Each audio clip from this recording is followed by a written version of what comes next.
In this episode, Dave Ramsey actually goes over the top 3 things that you may be wasting your money on. You made a couple reference to restaurant spending. Is that one of the big? It is. Okay. And I'm not against restaurants. I love good food. Oh, me too. One of my favorite sports is fine dining. So, but it's Definitely. but 80% of what you spend in a restaurant is entertainment. You can make the same meal at home for 20 cents on the dollar. Yeah. And so it is not necessary for nutrition.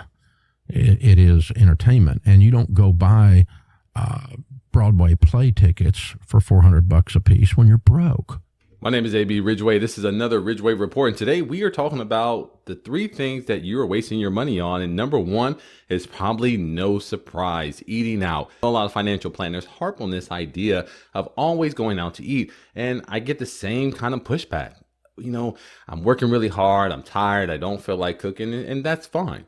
But as Dave Ramsey pointed out, a majority of eating out is entertainment. The ability to go somewhere, to see the lights and to see the booths and to be around the people and to have someone serve you your food and, you order and it just comes to your table. There's not a lot of effort. But one thing he doesn't point out is this: eating out is a convenience. We are paying for the convenience, and we're not necessarily just paying for the food. We think that we're paying for good food and to spend time with family, but we can actually recreate that at home by sitting at the dinner table, by talking to each other, finding out about each other's day.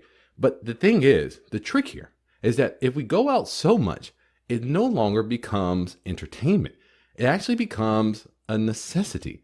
And that's what happens. There's a mental shift between something that's convenient and entertaining and maybe something that you do occasionally to something that you have to do. And when you have to do it, you have to spend money. I tell people all the time, show me your bank statement and I'll show you what you love. And the majority of Americans love the convenience of getting their food. They get the dopamine rush for the high sugar, the high fat, and they actually get the experience of someone serving them.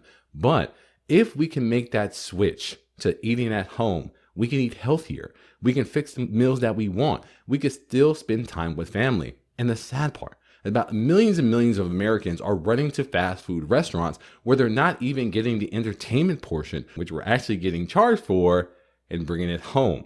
So what can we do to prevent this? Well, I guess you could start by cooking some of your food at home, maybe preparing some of your food and being happy eating some leftovers. For some reason, I think leftovers is a foreign language nowadays. You say, hey, where's the leftovers? What's leftovers? We have traded this quote unquote convenience for inconvenience. Losing money on food that you can cook at home is going to be an inconvenience. And millions of Americans are once again spending their hard-earned money on convenience.